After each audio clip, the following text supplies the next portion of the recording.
Yo, it's FPL Roo, bringing you the stats, top picks, hot tips, all the league facts. They say Roo rock, that's all the flow. Subscribe, hit the bell, welcome to the show.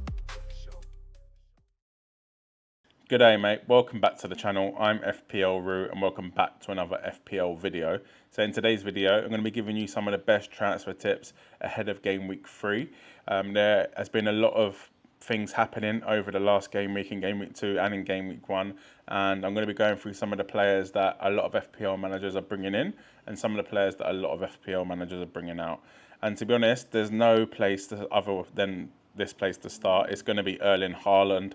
So he's now around 55% owned, which has been a quite a bit of an increase since kind of game week 2 and game week 1. It's obviously because he did score a hat-trick against Ipswich at home.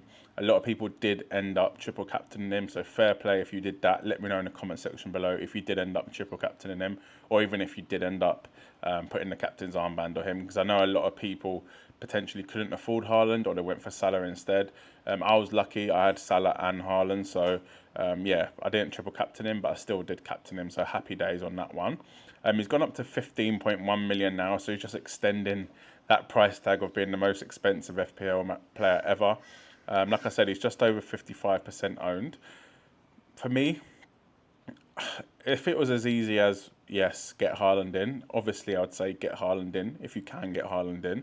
If it's going to cost you a -8, potentially might even a -4, then to be honest, I'm not sure it's worth it right now, because he's got West Ham away, which I think will definitely be a tougher game than Ipswich at home. Then he's got Brentford, then he's got Arsenal, then he's got Newcastle away. So not the best run-in so far for Haaland. So for me, if you were going to bring him in, you should have done it before the Ipswich game, to be totally honest with you. He did score 17 points in that Ipswich game, and he did get a goal in the first game against Chelsea as well. So he's on 4 goals already this season in 2 games, just ridiculous. Like I said though, I think if you can get him in for -4 without absolutely ripping up the team, then I'd do it. However, if you've committed to going without Haaland, then for me, this isn't the week to bring him in with West Ham away. Then he's got Brentford at home, which could be another good game for him. But then he's got Arsenal and Newcastle. For me, if you were going to bring him in, you should have done him from game week 1 or even brought him in game week 2, to be totally honest with you. I don't think now's the right time, but completely understand if you want to bring him in. I think -4, great. -8, I wouldn't do it personally, even though he could pay that back in one game, don't get me wrong. In the game, though, against Ipswich, so his terms of his stats, he was expected 1.79 goals, which I think kind of shows that his goals weren't easy tapping goals like I guess you'd normally see from Erling Haaland. A few of them were outside the box. They weren't really a high chance of scoring. So 1.79 and he ended up scoring 3 is a good return. Also in the first game was 0.28. So again, not a lot of chances I'd say he's getting, but yeah, we know Haaland's going to score goals. If you can obviously get him in, then get him in. If not, to be honest, it's hard to say that you've missed the Ipswich at home game now, to be totally honest. I'd be a bit stubborn and stick to my guns and just go without Haaland. If you've now committed it, a hat-trick against Ipswich shouldn't be the thing that tips you over the edge. You should know he would have performed well against Ipswich, and you could have taken that on the chin, and maybe other players could make up for that. So for me, if you don't own Haaland, I don't think now's the right time to bring him in, unless you can potentially for a -4 and you really do want him in. Let me know what you think in the comment section below, and we'll get on to the next player. So next up, I did want to talk about the Brighton players, a few of their attacking options. I was going to split it up into 3 different sections, but I think we can talk about them as a whole, to be honest, because they've started the season very, very well, scoring 5 goals in their first 2 games, beating Everton away and Manchester United at home, 2 decent defences in terms of last season. So I do think they could be very, very useful as players. We'll start off with the best performing so far, Danny Welbeck. So he comes in at 5.6 million. He's just over 5% owned, so still a massive differential. A goal and an assist against Everton in the first game, getting 12 points. Then in the second game, he got a goal against his old club, Manchester United, and ended up finishing on 9 points. So a very, very good start to the season for Danny Welbeck. He does look like he's going to be playing now, starting, because he has started the season so well. for me, there is always a risk with Brighton forwards, don't get me wrong, but Welbeck has started the season well, and I think he can be a good option, to be honest with you. I never thought I'd be saying that if you asked me 2 weeks ago. Do I think Danny Welbeck is going to be a good FPL option? I'd probably say absolutely not. But for me, he started the season so well. If you did want to have a punt on him, then why not? However, we will talk about the rest of the players, but we'll go through the fixtures first. So Arsenal away. Do you really want to be bringing in a Brighton forward at Arsenal away? Not for me, but the fixtures after Arsenal away, which is why a lot of people are bringing them in. Obviously, their form as well. But then they've got Ipswich at home, Forest at home. Very, very, very good two home fixtures. Then they've got Chelsea away, Spurs at home, Newcastle away. So it's a bit of a tricky one, to be honest, because obviously they've got a tough fixture in Arsenal, two really, really good fixtures. Then they've got Chelsea away, Spurs at home. And then they've got Newcastle away as well. So tough games, to be honest, either side them two fixtures. So potentially you could actually load up on the Brighton options for Ipswich and for Forest, and then wildcard in game week 6 to take them out for Chelsea, Spurs and Newcastle. But for me, are they that good defence, Chelsea and Spurs? Yes, Newcastle probably have a decent defence, but yeah, for me, you could definitely keep one of them for that free run of games. But do you want to be having more than one? I'm not too sure. But if you did want to have more than one, you could definitely load up for that Ipswich and for that Nottingham Forest at home game. Next up, I want to talk about Mitoma. So he's 6.6 million, 5.6% owned. He got a goal in the first game, ended up on 8 points, and an assist in the second game against Manchester United, ended up on 5 points. So a good start for him. He missed a lot of last season with injuries. He only started 15 games last season and got 3 goals, 7 assists. Season before that, though, it was kind of his breakout year, 24 starts, 7 goals, 9 assists, and he started the season very, very well. Also, his stats look very good as well. So 0.97 expected goals in his first game. Then his second game, 0.58 expected assists. So decent start for him. We know he can get goals. We know he can get assists. And 6.6 million is a good price. And he's still very, very low owned. Also got João Pedro, who's probably the most popular pick out of these 3 players. He ended up blanking in the first game against Everton when Brighton did score 3 goals. He blanked, so obviously, and then he got the winner against Manchester United in game week 2 and ended up on 8 points. He's still 5.5 million, so still very, very cheap, and he's around 18% owned, so a lot more owned than the other 2. We expect João Pedro to be on penalties as well, so that does make him probably a better option than it does look on paper, considering he hasn't actually performed as well as the other 2. For me, if you compare Welbeck at 5.6 forward, João Pedro at 5.5 forward, and Mitoma at 6.6 midfielder, for me, I'd still probably just edge João Pedro, to be totally honest with you. I think the fact that he probably will be on penalties and he's that 0.1 million cheaper than Welbeck, and for me, I think there's so many good midfielders at the minute that you're going to struggle to fit Mitoma in your team, to be honest. I think all them factors playing in, I think João Pedro still is the best option, but wow, Danny Welbeck, the way he started the season, 21 points so far, 2 goals, 1 assist. For me, he does look very, very good, but I would probably wait to bring any Brighton players until after that Arsenal away game, because it's going to be a tough game. Arsenal are one of the best defences in the league. They've kept 2 clean sheets already this season, so I can't see Brighton scoring too many goals in that game. So for me, I do really, really like Brighton options.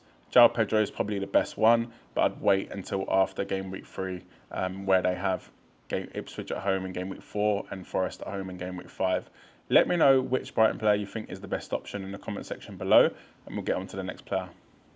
Pipping Erling Haaland to the most brought in player is Mazouari, the Manchester United defender. He's nearly 10% owned now, and he comes in at 4.5 million.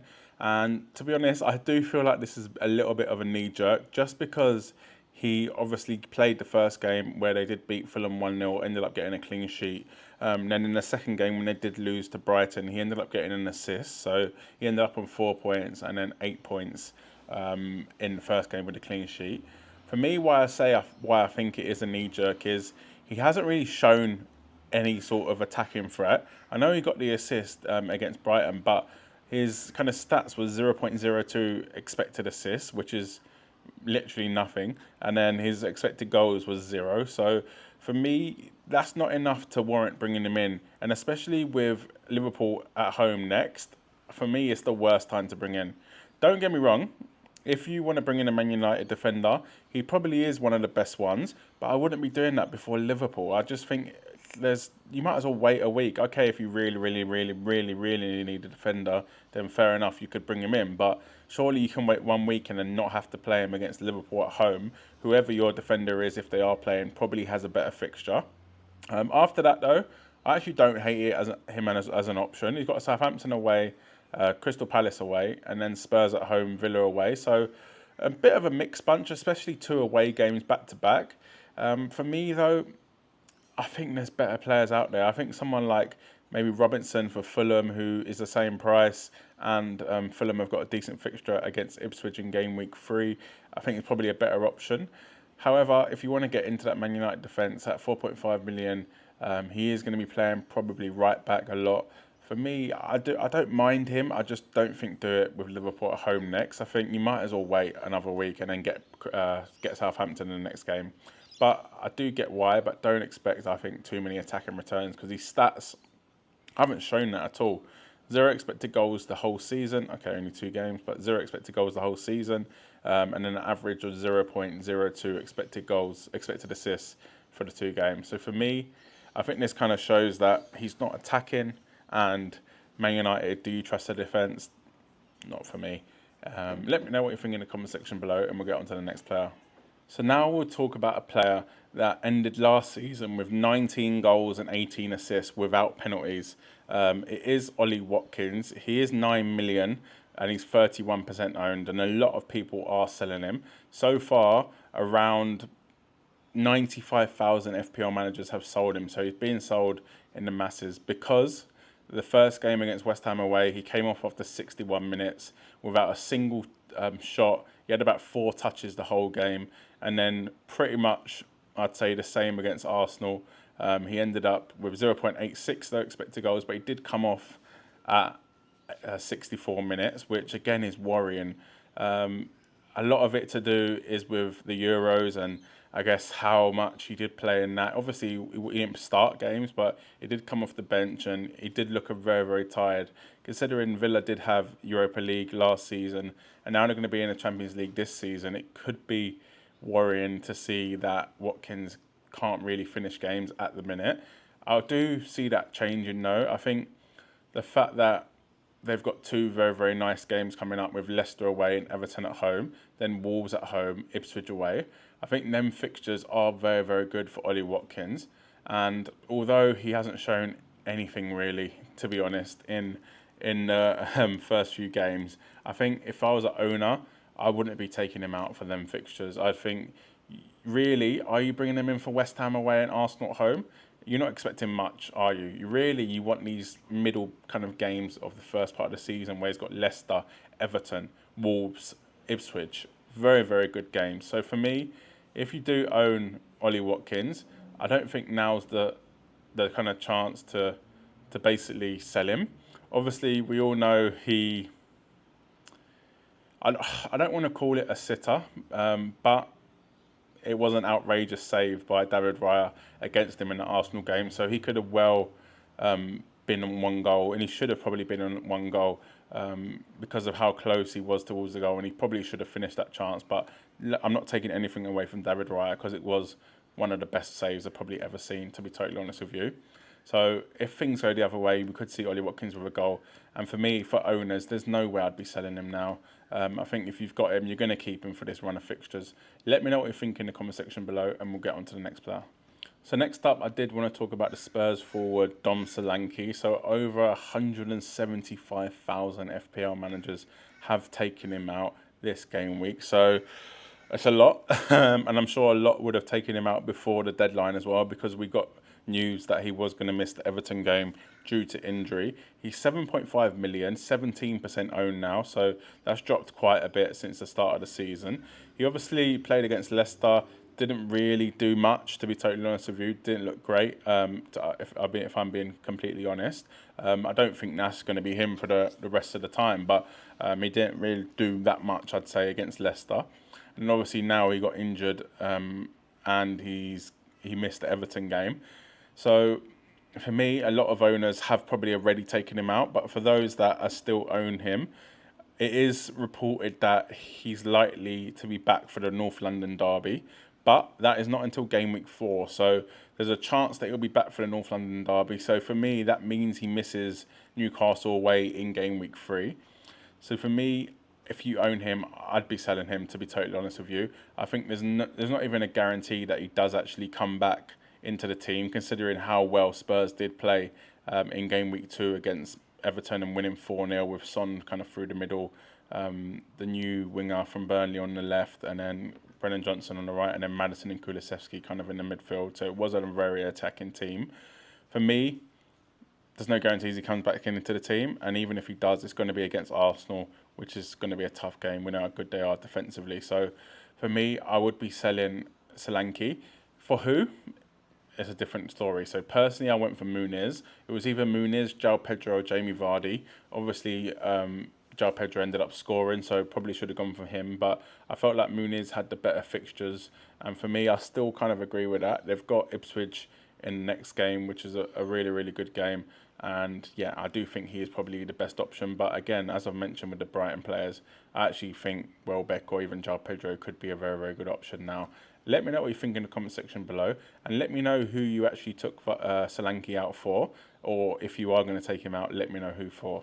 Let's get on to the next player. So next up, I did want to talk about 2 players that actually, to be honest, could work well as a swap. So I want to talk about Barco. So he is the 4 million Brighton kind of fullback that we did expect to start the season at left back in place of a Stupinan, who did start the season injured. He is 18.6% owned, which shows how popular he was at the start of the season. However, he played 0 minutes in the first game and 0 minutes in the second game because he has now been loaned to Seville. So this is unfortunate because a lot of people did think that he was going to start the season as left back for Brighton because of Estupinan's injury. But as we've seen, he's been loaned out to Seville, so he is no longer an FPL option. However, we had another 4 million defender kind of do very, very well this week. We are kind of looking, I feel like, for that player to kind of sit on 5th on our bench and potentially use at some stage of the season. And for me, one has come up, so it is Wout Faes. So a lot of people did have him actually in the Euros fantasy for Belgium. The reason I want to talk about him basically is because he got a goal against Fulham. That's not why you should be bringing in defenders, but a 4 million defender, that is a threat in the air. For me, that does sound pretty nice, considering I'm not going to be playing him probably 8 out of 10 weeks. But if you did have a luxury transfer and you wanted to do a swap, that could be the nice one to go for. Faes is 4 million as well. He's 8.1% owned. His fixtures coming up are Villa at home, Palace away, Everton at home, then Arsenal, Bournemouth, Southampton, Forest, Ipswich. So especially that 4 of a run. And really, to be honest, without Villa, I'd say, and without Arsenal, their fixtures are pretty good. Palace, Everton at home, Bournemouth at home, Southampton away, Forest at home, Ipswich away. So if you're looking for a player that you can just swap out Barco for, I think Wout Faes is the best option, to be honest with you. We've seen him be attacking from set pieces. They've got really good fixtures coming up, Leicester have. Defensively, probably not there, to be honest with you. However, if you want a player that's sitting on your bench, potentially you can use him in the games against Everton at home, Bournemouth at home, Southampton away, Forest at home, Ipswich away, then I think he can be a very, very good option. Let me know what you think in the comment section below. Subscribe to the channel if you are new. It does help me out a lot. I'm trying to hit 2K subscribers before the end of the year. Hopefully I can do that very, very quickly. So if you are watching and haven't subscribed, please make sure you do that. Smash a like on this video and leave a comment below what you think on these transfer tips. I'll catch you in the next video.